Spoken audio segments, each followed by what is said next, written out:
Thank you very much for your joining. I welcome you in the name of Jesus. Thank you very much. Thank you very much. Mko karibu sana. Very much welcome in my channel. In the name of Jesus, you are much welcome. Let us tap the screen. Tap there.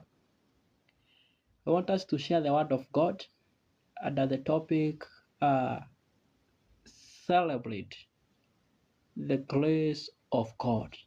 Today I want us to celebrate the grace of God. When we speak about grace, tutaangalia tuone what is grace, and for you to have this grace, what do you need it to have? Kwa sababu hakuna kitu inakujaga tu hivyo hivyo. Sometimes you must do maybe something so that you may receive grace. And because we are talking about the grace of God, you have to work hard to have the grace of God. Grace of God, it can open the doors.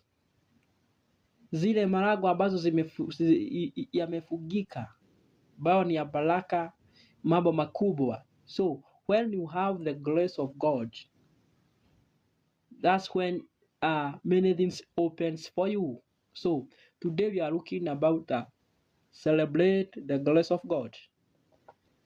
Sorry for the time I have taken before coming live. This is the topic that we are supposed to look on last Wednesday of last week, but you are not able because of that